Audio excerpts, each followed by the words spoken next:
الحمد لله رب العالمين والصلاة والسلام على أشرف الأنبياء والمرسلين سيدنا ونبينا وشفينا ومولانا بالقاسم محمد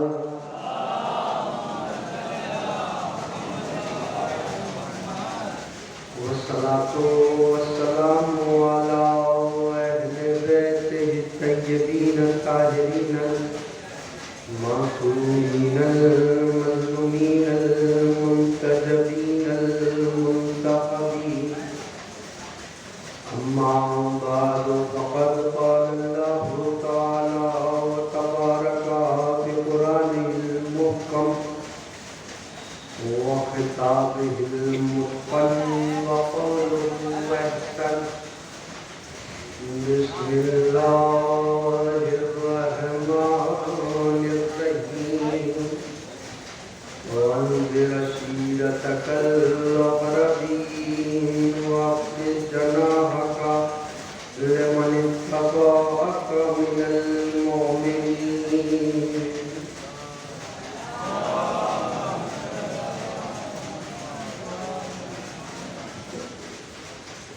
حضرات ایک مرتبہ سورہ حمد اور 3 مرتبہ سورہ اخلاص کی تلاوت فرما کر اس جشن کے بانی مرحوم حمایت صغیر صاحب ابن حاجی ولی اللہ، عمر علی ابن حاجی ولی اللہ، محب حسن ابن حاجی ولی اللہ، سکینہ مرحومہ، مصیبت حسین ابن محمد ابراہیم اور شہر بانو جن کے قاسم حسین کی روح کو احسان فرمائے اور کل مومنین کل مومنات کی ارواح کو احسان.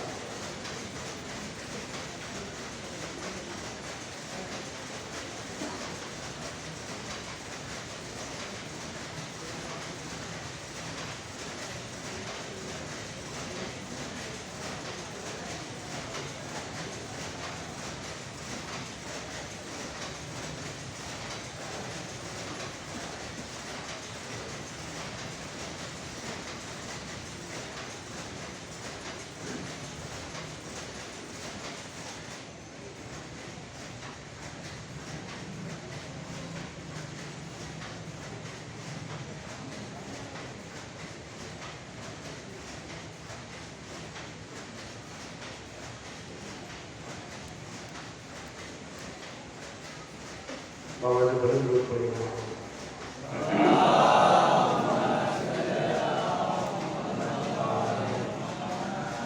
حضرات گرامی قدر کے جس طرح کل آپ حضرات کی خدمت عالیہ میں محسنان اسلام کے عنوان سے سیرت حضرت ابو طالب علیہ السلام ہم نے پیش کی، اور یہ جشن محسنان اسلام کے نام سے منعقد کیا جا رہا ہے، اور آپ حضرات کی یہ شرکت اس بات کی دلیل ہے کہ یہ قوم ابو طالب سے محبت کرنے والی قوم ہے. یہ قوم وہ قوم ہے کہ جو کل بھی احسان ابو طالب کا اقرار کر رہی تھی، آج بھی احسان ابو طالب کا اقرار کر رہی ہے. ہم قیامت تک جناب ابو طالب علیہ السلام کے حوالے سے دنیا بھر کو یہ پیغام دیتے رہیں گے. نہ ہم نے کل ان ذوات مقدسہ کہ جس کو محسنان اسلام کے نام سے یاد کیا جاتا ہے، نہ ہم نے کل انہیں فراموش کیا تھا، نہ ہم آج انہیں فراموش کر رہے ہیں، نہ انشاءاللہ کل انہیں فراموش کریں گے. محسنان اسلام میں وہ شخصیتیں کہ جنہوں نے پیغمبر اسلام پر، خود مذہب اسلام پر، شریعت پر، دین پر، اور کل کے کل مسلمان کائنات میں جہاں جہاں آباد ہیں، اگر واقعاً مسلمان ہیں تو اس بات کا اقرار ضرور کریں گے کہ اسلام پر احسان ابو طالب کا بھی ہے، اسلام پر احسان خدیجہ کا بھی ہے۔ اس لیے کہ وہ ذاتیں وہ نمایاں ذاتیں ہیں کہ جن سے تاریخ اگر چاہے بھی، تاریخ نے ایسا نہیں ہے کہ نہیں چاہا، تاریخ نے بہت سی کوششیں کی اور ہزار مرتبہ کوششیں کی کہ ان شخصیتوں کے فضائل پر پردہ ڈال دیا جائے، لیکن ان کی شخصیتیں اتنی نمایاں ہیں، نہ یہ کل کسی جھوٹے مورخ سے چھپائی گئی تھی، نہ یہ آج کسی جھوٹے مورخ سے چھپائی، نہ کل کی دنیا نے ایمان ابو طالب کو چھپا پائے تھے، نہ آج کی دنیا ایمان ابو طالب کو چھپا پا رہی ہے۔ یہ کتنا عجیب محسوس ہوتا ہے۔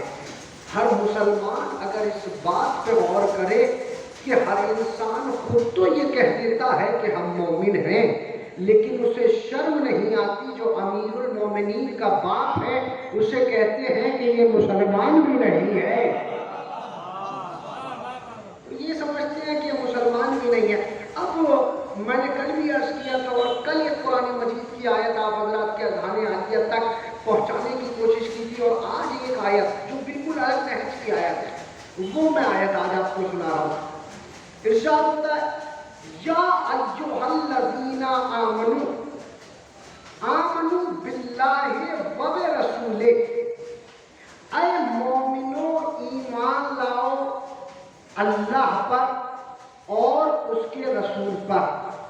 اگر آپ نے ہزاروں مجلسیں سنی ہیں تو میں نے بھی کئی سو مجلسیں پڑھی ہیں، اگر میں اپنی مجلسیں پڑھنے کا استعمال اپنی اس تقریر میں کر رہا ہوں تو اس آیت کو سننے کا استعمال جو آپ نے ہزاروں مجلسیں سنی ہے تو اس آیت میں محسوس کیجئے گا، انشاءاللہ لطف اندوز ہو جائیں گے۔ کیا ارشاد ہوتا ہے یا ایھا الذین آمنوا، اے مومنو ایمان لاؤ اللہ پر اور اس کے رسول پر۔ سوال یہ پیدا ہوتا ہے کہ جب یہ مومن ہیں تو پھر یہ ایمان کس پر لائیں؟ تھوڑا سا قریب ہو جائیے کہ جب یہ مومن ہے تو پھر یہ ایمان کس پر لائیں؟ اگر یہ ایمان نہیں لائے ہیں تو پھر یہ مومن کیسے؟ کتنی عجیب کریٹیکل سچویشن ہے قرآن مجید کی آیت میں، اگر آپ سمجھ سکیں تو سمجھ لیجیے گا۔ کیا کہا کہ مومنو ایمان لاؤ، ایمان تو وہ لاتا ہے جو کافر ہوتا ہے، یہ مومنوں سے کیوں کہا جاتا ہے کہ مومنو ایمان لاؤ؟ اللہ پر اور اس کے رسول پر۔ قرآن مجید کے ترجمہ کرنے والے بھی بڑے چالاک تھے، انہوں نے اس آیت کا ترجمہ ہی بڑا عجیب کیا۔ یہی سے جشن کا آغاز ہونا چاہیے اور یہی سے مجھے محسوس ہونا چاہیے کہ آپ جشن محسنان اسلام سننے کے لیے آمادہ ہے۔ انہوں نے ترجمہ ہی بڑا عجیب کیا، انہوں نے کہا منہ بولے مومنو ایمان لاؤ اللہ پر اور اس کے رسول پر۔ منہ بولے مومنو، منہ بولے مومنو ایمان لاؤ اللہ پر اور اس کے رسول پر۔ کیا مطلب؟ دو طرح کے مومن ہوتے ہیں کیا؟ ہاں، قرآن مجید نے یہ ثابت کر دیا، ایک مومن وہ ہوتے ہیں جو منہ بولے مومن ہوتے ہیں۔ نہیں نہیں نہیں نہیں نہیں، اب نہ سنیے گا، ایک مومن وہ ہوتے ہیں جو خود سے مومن ہوتے ہیں، ایک مومن وہ ہوتے ہیں جو خدا کی طرف سے مومن ہوتے ہیں۔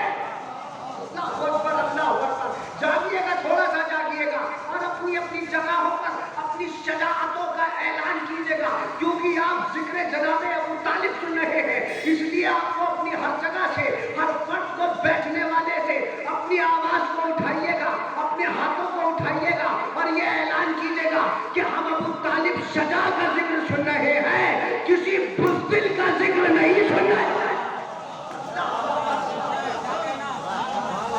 اپنی شجاعتوں کا اعلان اپنی جگہ سے کرتے رہنا اور یہ احساس دلاتے رہنا دنیا کو، اور یہ احساس دلانا اس لیے بھی ضروری ہے تاکہ دنیا کو یہ احساس رہے ابو طالب اس کا باپ ہے جس نے خیبر کو توڑا ہے، اس کا باپ نہیں ہے جو غار میں سانپ کو دیکھ کے رویا ہے۔ ابو طالب خیبر شکن کا باپ ہے، ایک شجاع، ایک دلیر، ایک بہادر، ایک جری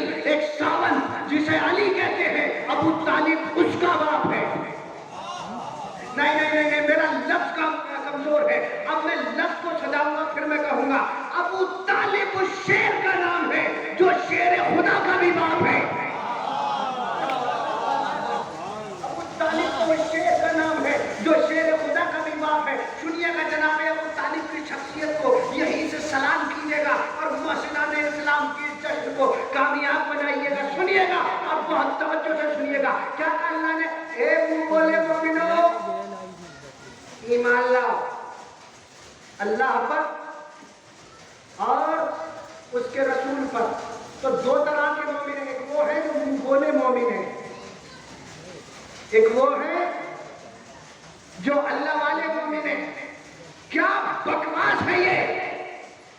آج جسے دیکھو وہ ایمان ابو طالب کا بولتا ہے، وہ کہتا ہے کلمہ نہیں پڑھا، یہ نہیں کیا، وہ نہیں کیا۔ میں نے کہا تمہیں شرم نہیں آتی؟ تم ابو طالب کی ذات کو دیکھ کے کہتے ہو کلمہ نہیں پڑھا۔ سنو آج میں تمہیں دکھاتا ہوں کلمہ پڑھنے والے کیسے مسلمان ہوتے ہیں۔ چلو ذرا آتنکواد کے بازار میں جا کے دیکھو کلمہ پڑھنے والے کیسے مسلمان ہیں۔ چلو آتنکواد کے بازار میں جا کے دیکھو، تمہیں پتا چلے گا کہ کلمہ پڑھنے والے کیسے مسلمان ہیں۔ میں ایک لفظ کہہ کے جا رہا ہوں تمہارے درمیان، سنو، شاید دنیا کا کوئی مسلمان کلمہ پڑھ کے بھی وہ کام نہیں کر سکتا جو بغیر کلمہ پڑھے جناب ابو طالب نے کیا۔ جناب ابو طالب نے بتا دیا، جاؤ اور آتنکوادیوں کو دیکھو، پتا چلے گا کلمہ پڑھ کر اجاڑنے والا کون ہے، بغیر کلمہ پڑھے پالنے والا کون ہے۔ شاید کہ جناب ابو طالب نے بتا دیا، دیکھو تم آتنکوادیوں کو دیکھتے چلے جاؤ، کیا تم نے منظر نہیں دیکھا ISIS کے نام پر جب مظلوموں کو لٹایا گیا، ان کے گلے پہ تلواروں کو رکھا گیا، جس کی گردن کٹ رہی تھی وہ بھی اللہ اکبر کہہ رہا تھا، جو گردن کاٹ رہا تھا وہ بھی اللہ اکبر کہہ رہا تھا۔ پوری دنیا میں مسلمانوں کا چہرہ سامنے آ گیا اور پوری دنیا کو بتا دیا، پوری دنیا کو پتا چل گیا جو کاٹنے والا ہے یہ یزید کا ساتھی ہے، جس کی گردن کاٹی جا رہی ہے یہ ابو طالب کے خاندان سے ہے۔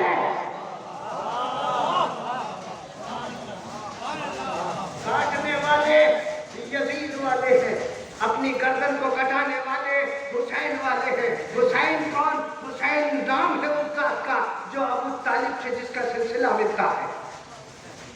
حضرت ابو طالب کی عظمت، حضرت ابو طالب کی عظمت پہ کروڑوں سلام۔ سنیے گا کیا سمجھ پائے گی دنیا ابو طالب کون ہے؟ سنیے گا، مجھے جناب خدیجہ کی عظمتوں کو بھی آج سلام کرنا ہے۔ سنیے گا، یہاں سے آپ سن جائیے گا تاکہ بات آسانی سے پہنچ سکے۔ اور میں تو کہا کرتا ہوں کہ قریب آؤ تو شاید سمجھ سکو ہم کو، یہ فاصلے ہی غلط فہمیاں بڑھاتے ہیں۔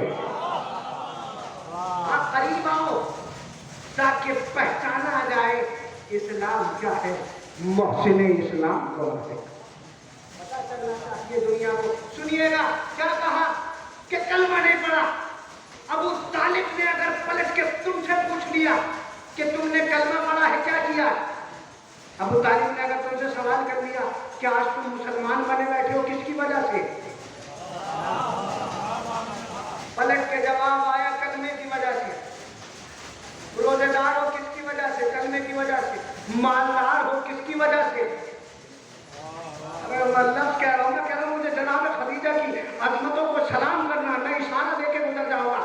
آج اگر مسلمان مالدار بنا بیٹھا تو کس کی وجہ سے، کلمے کی وجہ سے۔ نہیں میں آگے جا کے بات کو کھولوں گا، کس کی وجہ سے، کلمے کی وجہ سے۔ تم عزت دار کہلائے کس کی وجہ سے، کلمے کی وجہ سے۔ تم قاری صاحب کہلائے کس کی وجہ سے، کلمے کی وجہ سے۔ تم حافظ صاحب کہلائے کس کی وجہ سے، کلمے کی وجہ سے۔ تم مفتی صاحب کہلائے کس کی وجہ سے، کلمے کی وجہ سے۔ تم عزت مآب کہلائے کس کی وجہ سے، کلمے کی وجہ سے۔ کبھی کلمے سے بھی پوچھ لو کہ تو کس کی وجہ سے۔ میاں کبھی کلمے سے بھی پوچھا ہے کہ تو کس کی وجہ سے۔ کلمے نے مسکرا کے کہا کہ میں محمد کی وجہ سے۔ میں نے کہا محمد تم کس کی وجہ سے؟ محمد نے کہا میں اپنے شفیق چچا ابو طالب کی وجہ سے۔ کلمے نے مسکرا کے کہا میں اپنے شفیق چچا ابو طالب کی وجہ سے۔ تب سمجھ میں آیا ابو طالب کس ذات کا نام ہے۔ ابو طالب اس ذات کا نام ہے۔ تم نے جب بھی الزام لگایا ابو طالب کے اوپر یہی لگایا، کلمہ نہیں پڑھا، نماز نہیں پڑھی، یہ نہیں کیا، وہ نہیں کیا۔ میں کہتا ہوں تمہیں پتہ ہی نہیں ابو طالب کس ذات کا نام ہے۔ دو چیزیں تھی، ایک کا نام تھا عبادت کرنا، ایک کا نام تھا حفاظت کرنا۔ ابو طالب ٹھہر کے سنیے گا، ابو طالب کی ڈیوٹی عبادت کرنا نہیں تھی، حفاظت کرنا تھی۔